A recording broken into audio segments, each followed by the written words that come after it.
રાધે રાધે. ઘરની અંદર બે પ્રકારની ઉર્જા હોય, એક નેગેટિવ ઉર્જા અને એક પોઝિટિવ.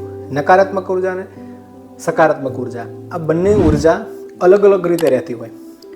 ઘણીવાર ઘરની અંદર અશાંતિ લાગે, મનમાં બેચેની લાગે, ઘણીવાર નાના મોટો કંકાસ થયા કરે, ઘણીવાર કોઈની સાથે વાત કરવી ગમે નહીં, કોઈની સાથે બોલવું ના ગમે, આ બધી જ પરિસ્થિતિ આવતી હોય.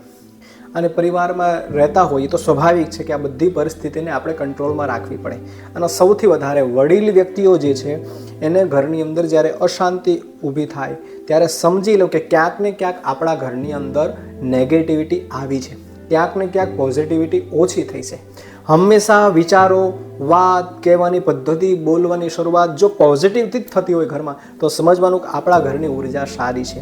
અને સારી છે એ હંમેશા સારી બની રહે એની માટે, અને જે નેગેટિવ એટલે નકારાત્મક ઉર્જા છે એને સકારાત્મક બનાવવા માટે શું કરવું જોઈએ એની માટે આપણી માટે વિડીયો લઈને આવ્યો છું. તો મારા વિડીયોની અંદર અંતિમ સુધી જોડાયેલા રહેજો, મારી ચેનલ સબસ્ક્રાઈબ કરી લેજો.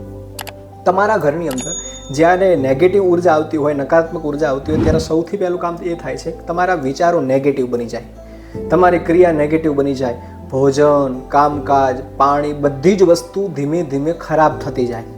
ઘરની દિવાલો છે, ઘરના ખૂણાઓ છે, ક્યાંક ને ક્યાંક ખંડિત થતા રહે. બાથરૂમના દરવાજા છે, ઘરના દરવાજા છે, ક્યાંક ને ક્યાંક તૂટતા, સનમાઇકા તૂટી જવું, કલર ઉખડી જવો, આ બધી જ પરિસ્થિતિ ઊભી થાય છે. તો એ બધા માટે તમારે કામ એ સૌથી પહેલું કરવાનું છે. માનસિક બેચેની માટે ઘરની અંદર દરેક વસ્તુ ખંડિત થવી, ઘરના વિચારો માણસના બદલાવા, પરિવારના, કુટુંબના જે પોઝિટિવ રહેતા હોય, હંમેશા સારું વિચારતા હોય, હંમેશા સારા જવાબ હોય, હંમેશા હળીમળીને રહેતા હોઈએ, હંમેશા હેપી રહેતા હોઈએ, એ બધા જ માટે સૌથી શ્રેષ્ઠ કામ તમારે કરવાનું છે કે તમારા ઘરની અંદર સવાર સાંજ નિત્ય, આપણે સનાતની છીએ એટલે માટે આપણા ઘરની અંદર રોજ પ્રતિદિવસ સવાર સાંજ દીવાબત્તી તો થતા જ હોય. પણ બીજું કામ તમારે એ કરવાનું છે, જ્યારે સવારે અથવા સાંજે, ખાસ કરીને સાંજના સમયે, આપ સવારે જો ના કરી શકો તો સાંજના સંધ્યાના સમયે જ્યારે દીવાબત્તી થઈ જાય ત્યારે એક મોટું રામપાત્ર, જે માટીનું કોળિયું હોય, એ મોટું કોળિયું લેવાનું છે.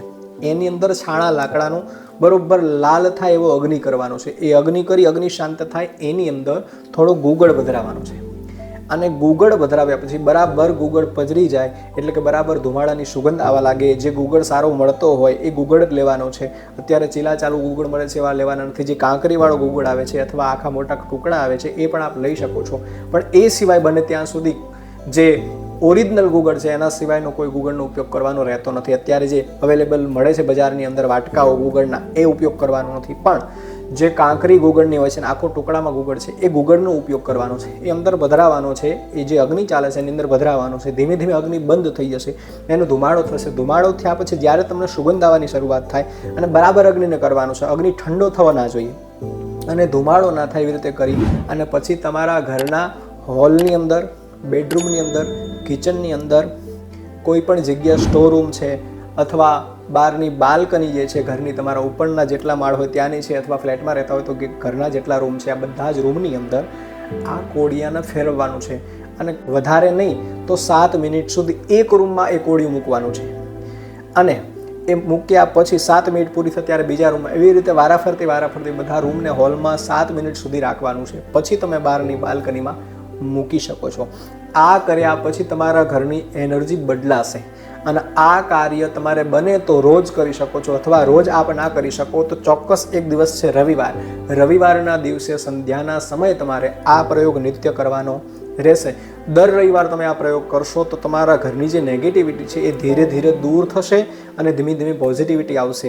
આપની માનસિકતામાં, આપની ક્રિયામાં, આપના કાર્યમાં, ઘરના વાતાવરણમાં, છોકરાઓ, પરિવાર, દરેક સભ્યની અંદર ક્યાંક ને ક્યાંક પોઝિટિવિટી આવવાની શરૂઆત થઈ જશે. સંપૂર્ણ રીતે પોઝિટિવિટી આવે ત્યારબાદ પણ ઘણા પરિવારની અંદર સારું વાતાવરણ હોય, સારી પોઝિટિવિટી, તે છતાં પણ જો રવિવારે આ કરવામાં આવશે તો તમારા ઘરની અંદર ક્યારે પણ નકારાત્મક ઉર્જા આવશે નહીં.